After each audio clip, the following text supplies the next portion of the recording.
You are now listening to Connor's Untitled Podcast. Welcome to the Cup.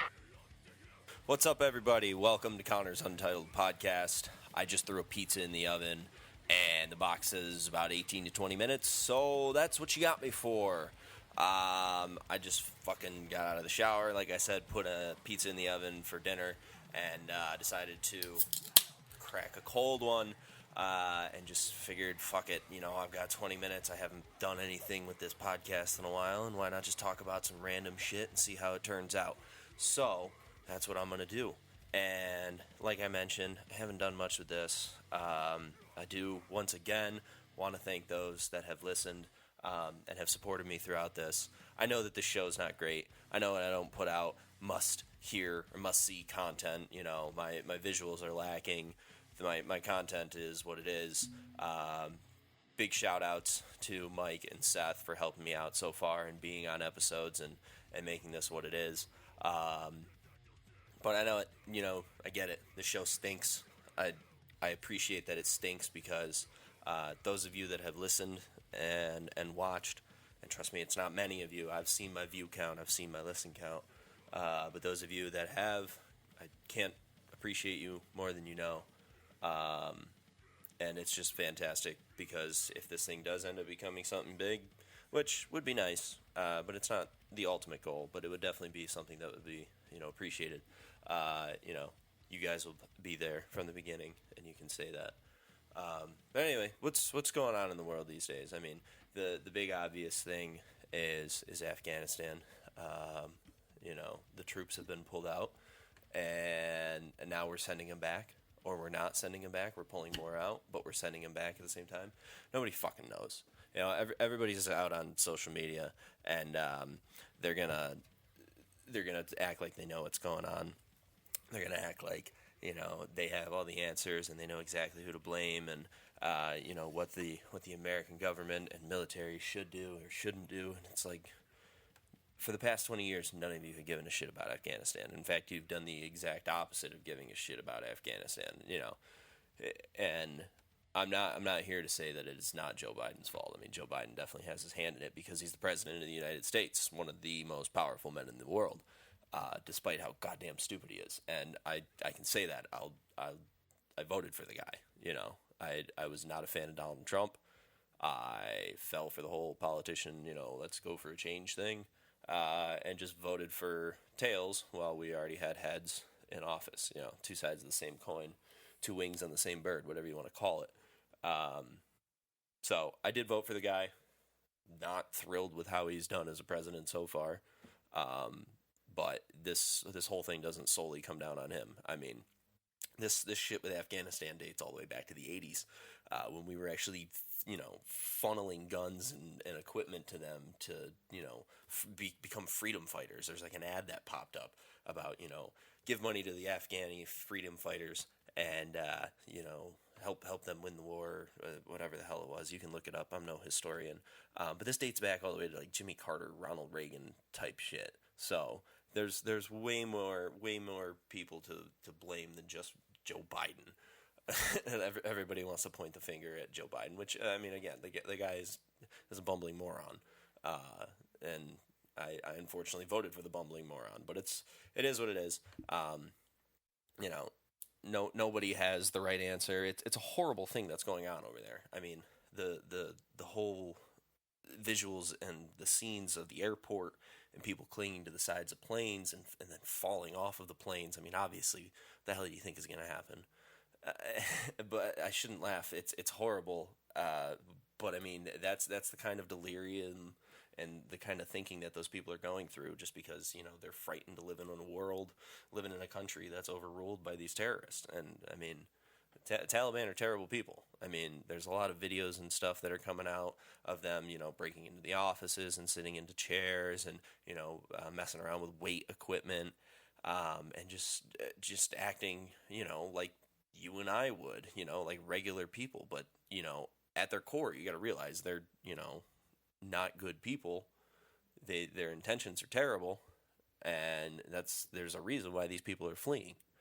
And those of you who have known me for a while have known that I've been critical of the United States, especially just, I mean, mainly obviously the government, how things are run, but just like, the underlying, systemic shit, racism and, sexism, both in the workplace and in society. Just all those numerous things that have just been lingering, since this country's inception. And I'm not here to say that, America is a terrible place to live, but I'm also not here to say that it's the greatest country in the world. I mean, it's a good place to live, absolutely. I mean, I'm not one of those people who's going to wake up and count my blessings every day that I landed my ass in the U.S. of A. But I mean, there are better places to live. I'm guessing there are worse places to live. Absolutely. People throw that phrase around. The United States is a third world country with a Gucci belt, which is funny if you think about it. But it's a little over exaggeratory.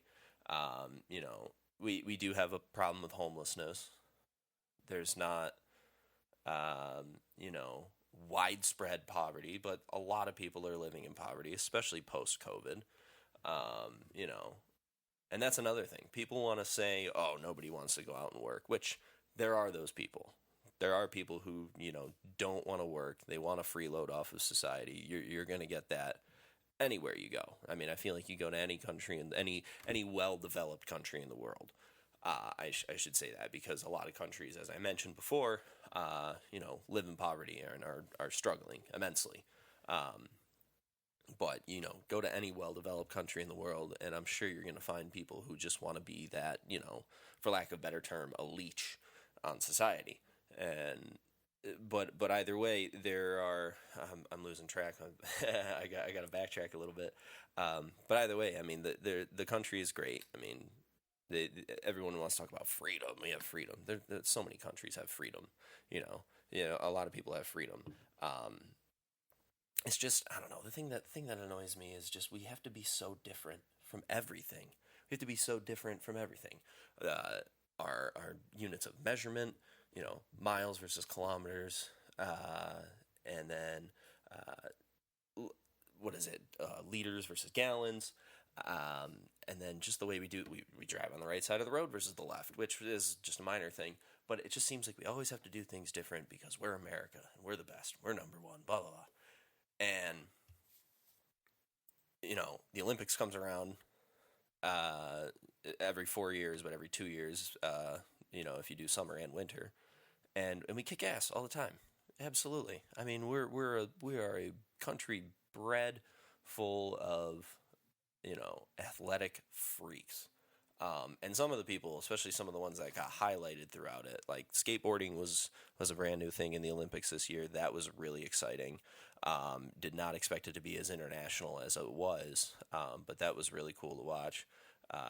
Gable Steveson, I think is his name, the guy who won the wrestling gold medal. He's like a heavyweight dude, and he's getting offers from football teams and wrestling camps. Dana White in the UFC, they never, as far as I know, extended him any type of offer, but they did congratulate him on social media with the UFC account. So, it's just kind of cool seeing that type of stuff get recognized. And, every year that comes around with the Olympics, everyone knows, America's going to dominate in the Olympics. But,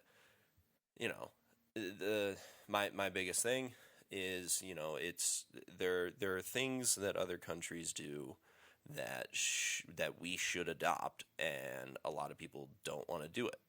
And the big one being healthcare and education. Free college, free healthcare. Everybody hears the word free and they freak out. It's not free. Obviously, everybody knows that. That's going to increase your tax rate. But to me, and especially with this Afghanistan shit going on, it just furthers my point that our tax dollars are not being not being well spent. For years and years, at least the past 20 years with Afghanistan, but, pretty much since this country's inception, we've found ourselves in some sort of conflict, all the way back to the Revolutionary War, which, was necessary, you could say. I would definitely say it's necessary. Otherwise, we're not sitting here today. So the Revolutionary War, and then the Civil War. There's conflict in between those, and then Civil War all the way up until World War One. We're still conflict in between those years. World War Two, and just onwards and upwards. We're always sticking our nose into stuff, and we have the largest military budget in the world, and it's great to feel safe and behind American borders and things like that, but we're not 100% safe. People can still sneak in, they can still do harm to us. We see it happen. It's unfortunate, but that's just the way that the world works. And is with the Afghanistan thing, us pulling out of that country, leaving all those supplies and materials, weapons, munitions, vehicles, money, just everything there. We're just leaving it behind.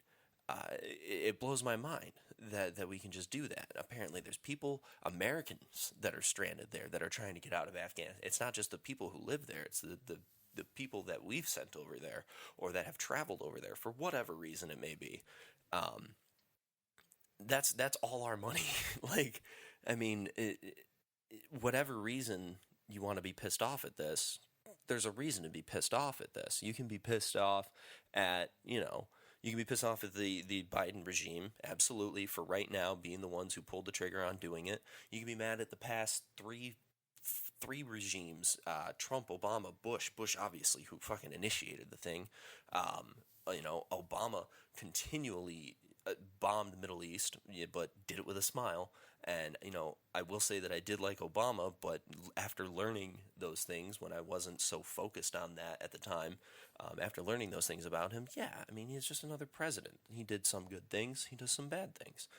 Trump was talking about pulling the troops out for years. That was a lot of his campaign. That was a lot of the stuff that he tried to do in office. So you can be mad at whoever within this. You can be mad at older presidents that initiated this whole Middle Eastern conflict. You can be mad at the Taliban because without them, there's no need for all this fear and frightened running away from your home. It's just horrible. And so all of our money, essentially, getting back to the point, is wasted on these munitions and all these supplies and things that are just left over there. Where you could easily say, and it is easy to say, but obviously I'm no mastermind. I don't know the answers to everything. But you can easily say, hey, that is, that money could totally be better spent in other things. You could totally spend that money towards, better education, better, research and development of science behind the medical field.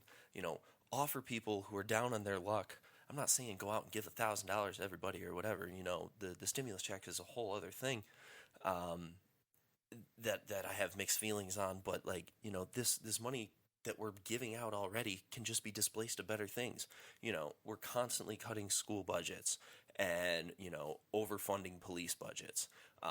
Police are just causing more disturbance. The more police presence, the more disturbance there is in those neighborhoods, and we can cut back on that. We can give back to the communities, give back to the education centers, the school systems. Give them better supplies. Empower the people, essentially. Allow them to have easier access to education. Not just the general K through 12 preschool, whatever you want to call it. Give them that initial jump that, hey, we can offer you these additional years of college, and it's only going to cost you a fraction of a cent, way less than it does now. Now, I'm not somebody who did a full college career. I did a handful of semesters. I've got some credits under my belt, but I never actually graduated with a degree. I believe that I've done well off for myself with what I have, but it also is kind of a gut-wrenching thing, just knowing that, I don't really have much to fall back on, other than my experience and my work ethic, which I think is top-notch. But besides that, if I had easier access to it because, my mother helped pay for some of those semesters. I helped pay for some of those semesters, and it's not very large. It was at a community college, but it's still just a financial burden that I didn't want to have to continue taking on upon myself. And I see other people, dear friends and my girlfriend specifically, who, go through and tackle this prolonged college career, which I can't commend you enough for, because it is something to be looked as admirable, something that's, looked as, a great achievement, completing college and graduating with a degree. I also just believe that we don't have to continue to tell generation after generation that that is the way that you can be successful. There's other ways to be successful. I think I'm a story of that, and that is one of the great things about America. And I feel like if we give people more access to that education,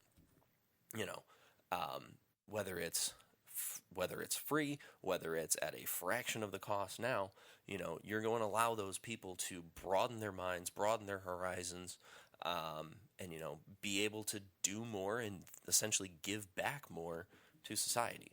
And then healthcare, I think, is a no-brainer. Most developed countries in the world, if not all other developed countries in the world, have some sort of universal, accessible healthcare. And the United States does not do that. They essentially allow capitalism to run in certain senses, aside from, Medicare, Medicaid, whatever. There is some type of accessible plan now, introduced through Obamacare, but, it's obviously not the best thing. It's been repealed or tried to be repealed by, previous regime in Donald Trump, and, it doesn't seem to be something that's coming back around anytime soon. I don't fully know. Again, I don't do much research before these things. I just fucking do them. But either way, I'm a believer in that, and you're going to hear all this, you're going to be like, oh God, Connor's being a goddamn crazy liberal, socialist, communist, fucking freeloader, rah, rah, rah. No, all right, I don't want shit handed to me for free, all right? I don't want somebody to just say, here's $50,000 a year, you can go get yourself a 2-bedroom home or whatever, you get yourself a nice economy car and, have a family and a white picket fence and yada, yada, yada, USA. That's not what I'm after. I just want, a lot of people these days talk about their rights being violated, and some of those people may be right, some of those people may not be right, but I think one of the biggest human rights that we are being robbed of in this country is access to universal health care and access to higher education. And then if you really want to get into it, which, looking at the timer, I don't think I have much time to get into it, but you can really say that there's no way the American government is going to give those people or give their people that type of power and that type of knowledge. That's not going to be anything that these people are going to allow us to do, have, or say, that we're going to, broaden our minds and broaden our horizons to the point that we can see that they're not as powerful as we think they are. And, there's an old quote that gets thrown around on Facebook all the time because people are douchebags, but it's like, no tyrannical government is going to give their people the knowledge or power to overthrow them or something like that, which is absolutely true. And that's why I'm also not a fan of people taking guns away. I'm a firm believer in the Second Amendment. I think that, we have the right to bear arms. I think people take that a little too seriously as far as dramatics go. But that's a conversation for another time. My pizza bell is going off there in the kitchen. I don't know if you folks can hear that or not. But anyway, I want to appreciate you for listening to my pizza timer talk, or whatever the fuck I'm going to end up calling this episode. Stick around for some more episodes of Connor's Untitled Podcast. Again, it is football season. I'll get to a Bills episode somewhere. And thanks again to those of you that are listening, whether it's now, whether it's in the future. You guys are wonderful. Appreciate it. This has been Connor's Untitled Podcast. Have a great rest of your day. Peace.